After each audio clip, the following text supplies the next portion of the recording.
This problem is difficult because it is a two-object problem. So we're going to have to learn, you'll see a lot of those in the course. We need to learn some techniques for two-object problems. One of the most important techniques is you have to give different variables different names, and you have to give the same variables the same name. It seems kind of trivial. You have to give different variables different names, and you have to give the same variable the same name. Well, here's what I mean by that. Let's take a look, say, at this velocity.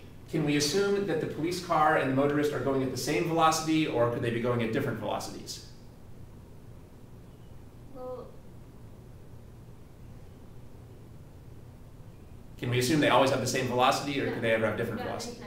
That means we have to say not just that this is the velocity, but that it is the motorist's velocity. We have to give it a special name so we don't confuse it with the police cars. right. Okay, and therefore I'm not going to keep putting in the X subscripts here anymore. That's just going to be a unnecessary complication. One subscript is enough. Yeah. So I'm just going to say this is the motorist's velocity. Now, on the other hand, how about the time? Are we going to be saying that this experiment is the same time for both of these or different times? Yeah, they're both starting at the initial point and they're both ending at the final point. They're both going to experience the same time, so I should not call this t sub m. That would be a needless complication.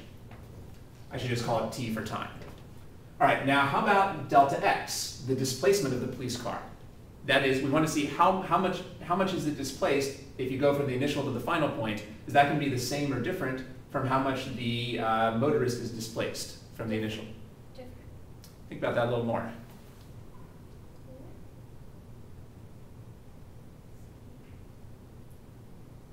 Okay. And let's use our pictures to think about that.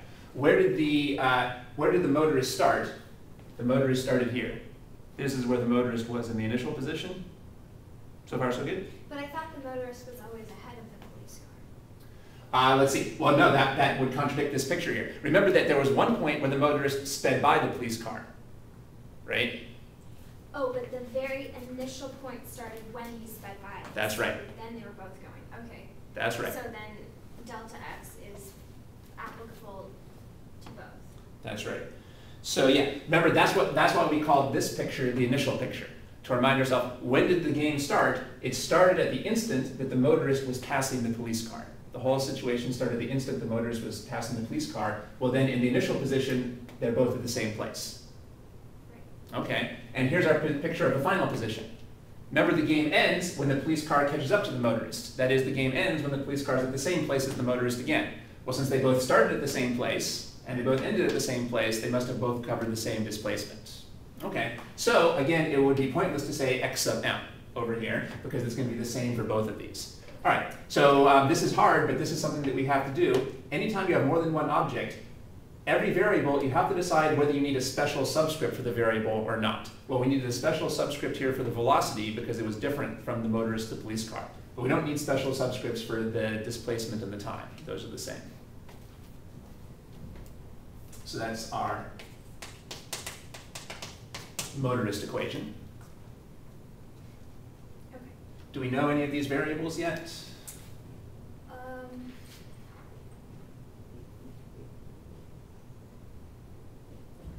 We don't know time. That's right, so we won't plug in anything for that. We don't know delta x. Do we? No, we don't. How about the velocity? The motorist, yeah. So what number should I write down for the motorist's velocity? 75.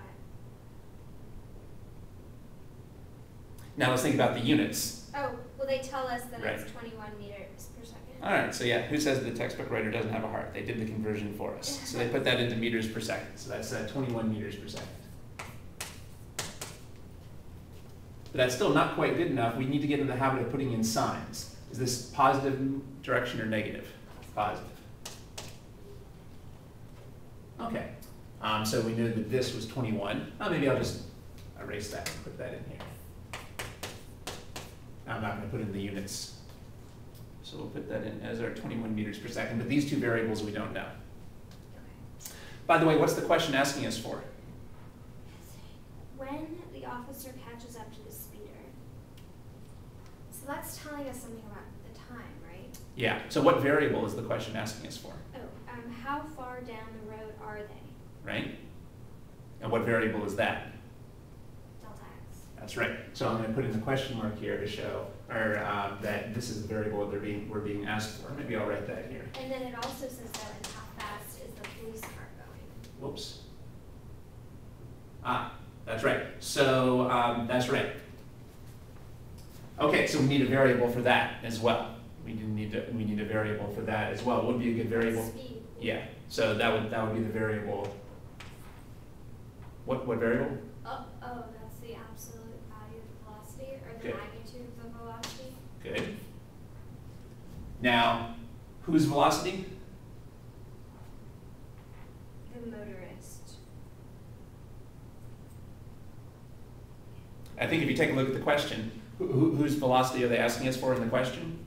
Police car. That's right. So I'm not going to say V, I'm going to say VP, V for the police car. This is where we need a subscript again. Okay. And are they asking for his initial or his final velocity?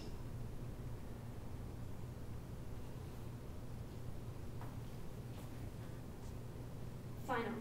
Because they're asking for how fast are they going when he catches up. So here's where our picture comes in again. So here we need two subscripts.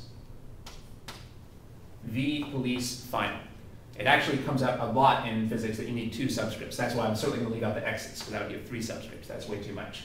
But we need all these subscripts, especially when you're doing multiple objects. You need a lot of subscripts. So this is V, P, F. So that's one of the other questions they're asking us for. How far down the road are they, and how fast is the police car going? So these are the two things they're asking us for. We need to get in the habit of writing this down for every problem with a question mark. What are the concepts? What are the symbols for what they're asking us for? Okay. And then, so now should we say what we know about? Well, so wait, okay. So the police is not at a constant velocity. That's right. So we have to use the harder equation. The harder approaches, yeah, more complicated equations. That's right. So it's good that you were thinking about that. So first we should identify what we do know about the police. Even before that, we should write down the variables. It's a really crucial step just to write down the variables. So the variables are delta x. Which we already know we don't have.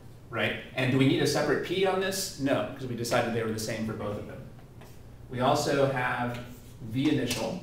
And here we do need a p, because we've said that the velocity is different for the police car and the motorist. Right. And we have v final, and again we need a p, because that's different for the motorist and the police car. Then we have the acceleration. Well, is that the same or different for these? Do they have, yeah, after all, this guy didn't even have any acceleration, so this has to be a sub p for the police car. And finally we have the time.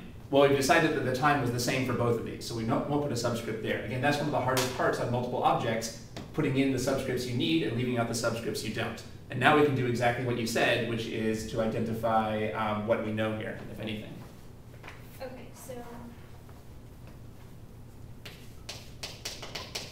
we know the police officer's acceleration is 2.5 plus 2.5 meters per second squared. Okay, it's really good that you put in that sign. That's the exact right habit that we need. 2.5 meters per second squared. How do we know it's positive? Well, because they're moving to the right, and their acceleration is to the right. So that's the positive direction. Good.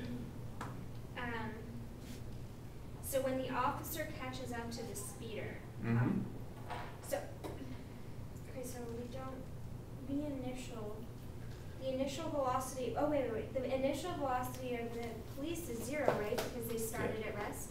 Good. Now that's the big hidden information that many people would miss. So it's good you saw that. We already talked about that when we were doing our picture. Okay. All right, so we need to see the hidden numbers. We know the police car started at rest. Right. Okay.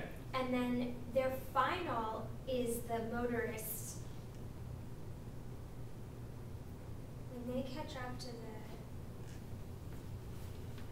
shouldn't their final be the same as the motorist's final? Their final what? Velocity.